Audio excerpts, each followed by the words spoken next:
guys, welcome back to another video. I'm Mean Loves. Today we are reading Butterfly Blues, chapter 15, Confidence Boost.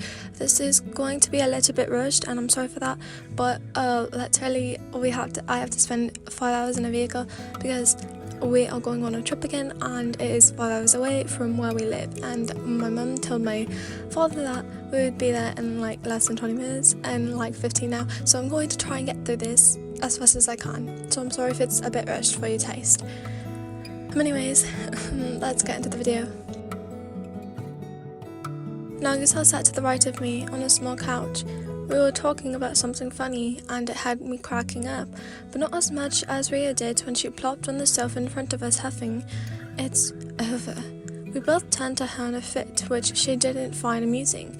Not too long after her, Gokushi showed up, his hand pressed on the side of the sofa Ria was sitting on, half of his figure hid behind it and half to the side. "Hey," I say, trying to sound less amused as I felt, though it was hard as I also needed to hide the growing grin on my face. "That was absolute torture," he said, sliding the rest of his form into the open seat next to my Rio. "I bet," I left my eyebrows. "Anyway, how are you enjoying the party, Nagisa?" Rio changes the subject, though Nagisa doesn't seem all that keen on answering. He rubs the nape of his neck and coughs out. "It's definitely something new." "Heavens, it's boring," I sigh out, leaning back onto the couch. "It's a little different this time though." "What do you mean, Oyen? It's so absurd," Gokushi whines again. "You're only saying that because most of the attention was on you," I point out. She rolls his eyes and fires back. "You're only saying that because they left you alone this time." "Maybe," I reply smoothly, then I, Nagisa, and add, "maybe not." She was not the only person who caught my eyes travelling from the ceiling to Nagisa. "Is that so?" my sinister friend asks. I turn to her with wide eyes. "What do you mean?" Nagisa questions her, eyeing her with curiosity. She shrugged her shoulders. "Can't tell you." "What?" he yells, a little annoyed. "But you just... forget it." He sighs and leans back into his chair. "Have you already picked out your costumes?" She once again changes the subject. "Yep," I plopped the P in the word. "Have you?" Mum said she'd pick it out for us. He sounded a little more annoyed than Nagisa, and that's when I remembered that what Mum said. "Shoo, you put the nails in the tyres, didn't you?"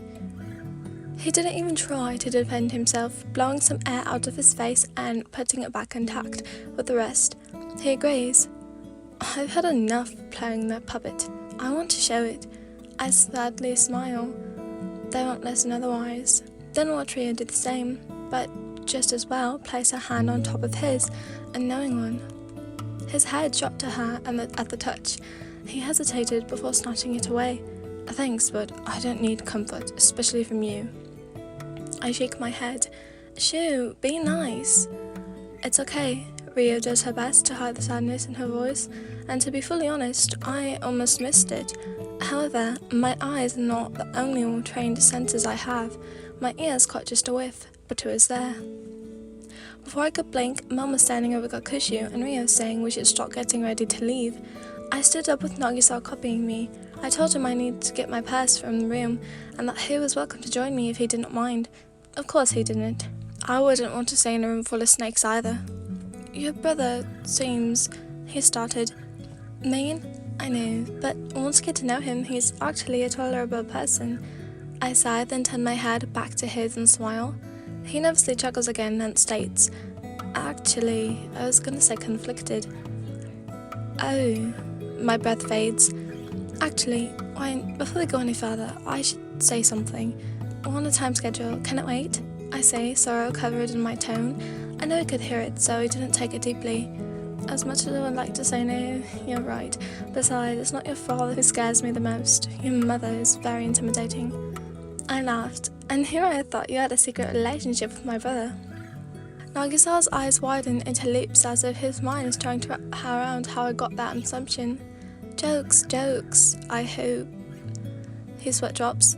"Well, we're here. Just wait outside. I'll be back in a moment or so." "Sure." I walk in my room and see my bag on my bed. I grab it and walk back out.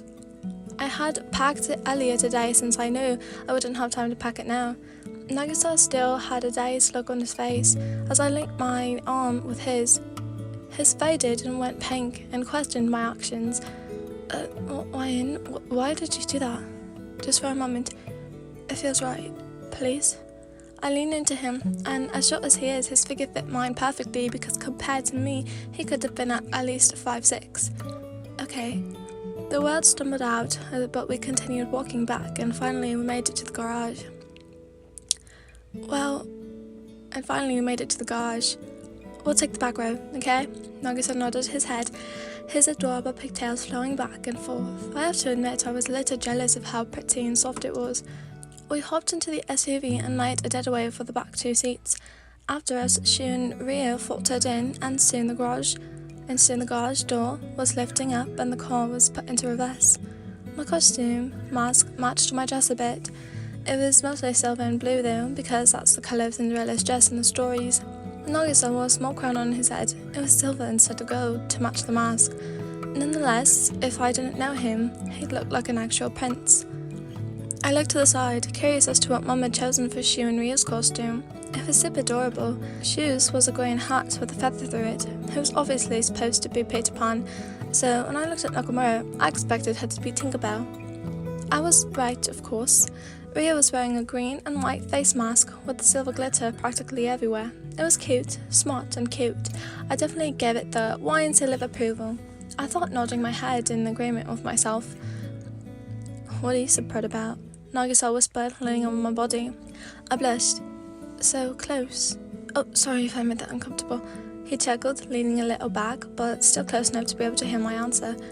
I shook off the closeness and nodded my head forward. They're cute, no? He followed my eyes and nodded back. Yeah, but royalty beats fairies every time. He winked and tilted his crown. Cute. I wrinkled my nose at his pickup line. Had he been practicing? 'Cause it was definitely working. Okay, so like I said, I rushed through that. I'm so sorry, and I'll try to get this out around late noon. But I do want to read, and I read every day, and I did not read yet today, so it might be a little later than I usually post.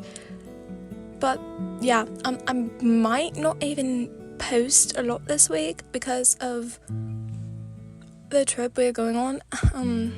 But anyways, I hope you guys enjoyed this video. Oh gosh. Bye loves.